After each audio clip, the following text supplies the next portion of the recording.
ಕಟ್ಟಡ ಉದ್ಘಾಟನೆಯಾಗಿ ನಿಜವಾಗ್ಲೂ ನಮ್ಮೆಲ್ಲರಿಗೂ ಕೂಡ ಬಹಳಷ್ಟು ಸಂತೋಷ ಆಗಿದೆ. ಯಾಕಂತಂದ್ರೆ ಬೆಳಗಾವಿ ರಾಜ್ಯದ 2ನೇ ರಾಜಧಾನಿ ಅಂತ ನಾವು ಬಹಳ ಹೆಮ್ಮೆಯಿಂದ ಹೇಳ್ತಾ ಇರ್ತೀವಿ. ಬೆಳಗಾವಿ ಪ್ರತಿಯೊಂದು ಹಂತದಲ್ಲಿ ಪ್ರತಿಯೊಂದು ಸ್ಥಳದಲ್ಲಿ ಇವತ್ತು ಮುಂದೆ ಬೆಳೀತಾ ಇರುವಂತ fast growing city of a Karnataka state ಅಂತ ಬಹಳಷ್ಟು ಹೆಮ್ಮೆಯಿಂದ ಹೇಳ್ತಾ ಇದ್ದೀವಿ. ಅದಕ್ಕೆ ಮತ್ತೊಂದು ಗರಿಯಾಗಿ ಇವತ್ತು ಜಂಟಿ ಆಯುಕ್ತರ ಕಚೇರಿ ಏನು ಉದ್ಘಾಟನೆ ನಾವು ಮಾಡಿದ್ವಿ, ಇದು ನಮ್ಮ ಸರ್ಕಾರದ ಇನ್ನೊಂದು ಸಾಧನೆ ಅಂತ ಹೇಳಿ ಬಹಳ ಗಟ್ಟಿ ಧ್ವನಿಯಿಂದ ತಮಗೆ ಹೇಳಲಿಕ್ಕೆ ಬಯಸ್ತೇನೆ. ಬಂಧುಗಳೇ, ಈ ಒಂದು ಗ್ಯಾರಂಟಿ ಅನುಷ್ಠಾನದಿಂದ ಅಭಿವೃದ್ಧಿಗೆ ದುಡ್ಡೇ ಇಲ್ಲ ಅಂತ ಹೇಳಿ ಬಿಜೆಪಿಯವರು ಎಲ್ಲಿ ಹೋದ್ರೂ ಕೂಡ ಬಡ್ಕೊಳ್ತಾ ಇರ್ತಾರೆ. ಆದರೆ ಸೀಯಿಂಗ್ ಈಸ್ ದ ಬಿಲೀವಿಂಗ್ ಅಂತ ಹೇಳ್ತೀವಿ. ನಮ್ಮ ಸರ್ಕಾರ ಬಂದ ಮೇಲೆ ರಾಮಲಿಂಗಾರೆಡ್ಡಿ ಅವರ ಸಾರಥ್ಯದಲ್ಲಿ ಸಾರಿಗೆ ಇಲಾಖೆ ಅದು ಶಕ್ತಿ ಯೋಜನೆಯ ಜೊತೆಲೆ ಮಹಿಳೆಯರಿಗೆ ಆರ್ಥಿಕ ಸಬಲೀಕರಣ ಮಾಡಬೇಕು ಅನ್ನುವಂಥ ಈ ಒಂದು ಮಹತ್ವಾಕಾಂಕ್ಷ ಶಕ್ತಿ ಯೋಜನೆಯ ಜೊತೆಯಲ್ಲಿ ಇವತ್ತು ಜಂಟಿ ಆಯುಕ್ತರ ಕಚೇರಿ ಸುಮಾರು 10 ಕೋಟಿ ರೂಪಾಯಿಗಳಲ್ಲಿ ಬೈಲಹೊಂಗಲದಲ್ಲಾಗಿರಬಹುದು ಅಥವಾ ಬೆಳಗಾವಿಯಲ್ಲಾಗಿರಬಹುದು, ಇದು ಅಭಿವೃದ್ಧಿಗೆ ಹಿಡಿದಂತ ಒಂದು ಕನ್ನಡಿ ಅಂತ ನಾನು ಬಹಳ ಸ್ವಾಭಿಮಾನದಿಂದ ಹೇಳಲಿಕ್ಕೆ ಬಯಸ್ತೇನೆ.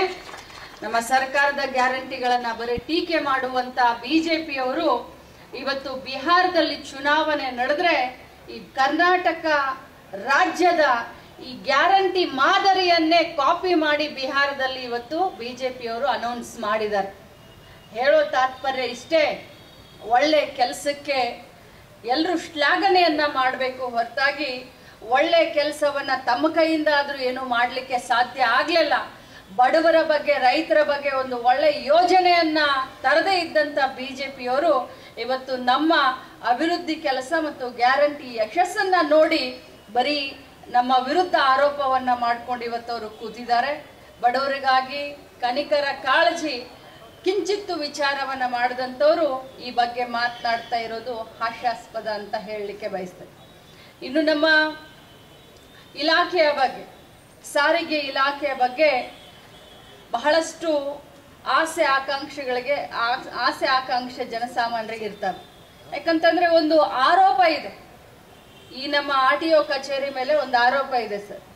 ಏನು ಅಂತಂದ್ರೆ ಸ್ವಲ್ಪ ಮಧ್ಯವರ್ತಿಗಳು ಜಾಸ್ತಿ ಇದನ್ ಮಾಡ್ತಾರೆ ಅಂತ ಇದೆ. ಬಟ್ ನಾನು ಮಧ್ಯವರ್ತಿಗಳಿಗೆ ಏನು ಅನ್ಲಿಕ್ಕೆ ಹೋಗೋದಿಲ್ಲ. ಆದ್ರೆ ಸಾರ್ವಜನಿಕರಿಗೆ ತ್ವರಿತವಾಗಿ ಸ್ಪಂದಿಸುವಂತ ಕೆಲಸ ನಮ್ಮ ಸಿಬ್ಬಂದಿಗಳಿಂದ ಆಗ್ಲಿ ಅನ್ನುವಂತ ಮಾತನ್ನ ನಾನು ಹೇಳಲಿಕ್ಕೆ ಬಯಸ್ತೇನೆ. ಅದು ಲೈಸೆನ್ಸ್ ಕೊಡೋದಾಗಿರಬಹುದು, ಲೈಸೆನ್ಸ್ ಅನ್ನ ನವೀಕರಣ ಮಾಡಿರೋದಾಗಿರಬಹುದು, ಅಥವಾ ಗಾಡಿಯ ಯಾವುದೇ ಒಂದು ಕೆಲಸ ಆಗಿರಬಹುದು. ಯಾಕಂತಂದ್ರೆ ಬೆಳಗಾವಿ ಜಿಲ್ಲೆ ಬಹಳಷ್ಟು ದೊಡ್ಡ ಜಿಲ್ಲೆ ಆಗಿರೋದ್ರಿಂದ ಎಲ್ಲ 15-14 ತಾಲೂಕಿನಿಂದ ಜನ ಇಲ್ಲಿ ಬರೋದ್ರಿಂದ ಅವ್ರಿಗೆ ತ್ವರಿತಗತಿಯಿಂದ ಅವರ ಕೆಲಸ ಆಗಬೇಕು, ಅವ್ರಿಗೆ ಸ್ಪಂದಿಸುವಂತ ಕೆಲಸ ಸಿಬ್ಬಂದಿ ವರ್ಗದವ್ರು ತಾವೆಲ್ಲರೂ ಮಾಡ್ರಿ ಅಂತ ಹೇಳೋದ್ರ ಮುಖಾಂತರ ರಾಮಲಿಂಗಾರೆಡ್ಡಿ ಸಾಹೇಬ್ರಿಗೆ ನಾನು ಅಭಿನಂದನೆಯನ್ನ ಸಲ್ಲಿಸ್ತೀನಿ. ಬಹಳಷ್ಟು ಮುತ್ಸದ್ದಿ ರಾಜಕಾರಣ, ರಾಜ್ಯ ಕಂಡಂತ ಅಪರೂಪದ ರಾಜಕಾರಣಿಗಳಲ್ಲಿ ರಾಮಲಿಂಗಾರೆಡ್ಡಿಯವರು ಕೂಡ ಒಂದು. ಅವರು ಸಾರಿಗೆ ಇಲಾಖೆಯ ಜವಾಬ್ದಾರಿಯನ್ನ ತೆಗೆದುಕೊಂಡ ದಿನದಿಂದ ಇಲ್ಲಿಯವರೆಗೆ ಅತ್ಯುನ್ನತವಾದಂತ ಕಾರ್ಯವನ್ನ ಅವರು ಶ್ಲಾಘನೆ ಮಾಡುವಂತ ಕೆಲಸವನ್ನ ಅವರು ಮಾಡಿದ್ದಾರೆ. ಅನೇಕ ಹೊಸ ಬಸ್ಗಳನ್ನು ನಮ್ಮ ಬೆಳಗಾವಿ ಜಿಲ್ಲೆಗೆ ಕೊಟ್ಟಿದ್ದಾರೆ. ಆದ್ರೆ ಸರ್, ನಮ್ಮ ಜಿಲ್ಲೆ ಬಹಳಷ್ಟು ದೊಡ್ಡ ಜಿಲ್ಲೆ. ಬೆಂಗಳೂರನ್ನ ಬಿಟ್ರೆ ಬೆಳಗಾವಿನೇ ರಾಜ್ಯದಲ್ಲಿ ಅತಿ ದೊಡ್ಡ ಜಿಲ್ಲೆ ಆಗಿರೋದ್ರಿಂದ ನಮಗೆ ಬಸ್ಗಳು ಬಹಳಷ್ಟು ಬೇಕು. ಯಾಕಂದ್ರೆ ಪ್ರತಿ ವರ್ಷ ಬಸ್ಗಳನ್ನು ನಾವು ಗುಜರಿಗೆ ಹಾಕ್ತಿವಿ, ಹಳೆ ಬಸ್ಗಳನ್ನು ನಾವು ಗುಜರಿಗೆ ಹಾಕ್ತಿವಿ. ಅದೇ ರೀತಿ ಹೊಸ ಬಸ್ಗಳು ಕೂಡ ನಮಗೆ ಬೇಕಾಗುತ್ತೆ. ಸೊ ತಮ್ಮಿಂದ ನಮಗೆ ಬೇಕಾಗಿರೋದು ಒಂದೇ, ಆದಷ್ಟು ಜಾಸ್ತಿ ಬೆಂಗಳೂರನ್ನ ಬಿಟ್ರೆ, ಯಾಕಂದ್ರೆ ಬೆಂಗಳೂರು ತಮ್ಮ ಒಂದು ಇದು ಕಾರ್ಯಕ್ಷೇತ್ರ ಇರಬಹುದು. ಆದ್ರೆ ಬೆಳಗಾವಿ ಕೂಡ ಸುವರ್ಣಸೌಧನೂ ಆಗಿದೆ, 2ನೇ ರಾಜಧಾನಿ ಅನ್ನುವಂತ ಒಂದು ಬಿರುದನ್ನು ಕೂಡ ಪಡೆದಿದೆ. ಬೆಂಗಳೂರು ನಂತರ ಬೆಳಗಾವಿಗೆ ತಾವು ವಿಶೇಷವಾದಂತ ಕಾಳಜಿಯನ್ನ ಮಾಡ್ತಾ ಇದ್ದೀರಾ, ಇನ್ನೂ ಜಾಸ್ತಿ ಮಾಡಿ ಅಂತ ಹೇಳಿ ನಾನು ತಮಗೆ ವಿನಂತಿಯನ್ನ ಮಾಡ್ತೀನಿ.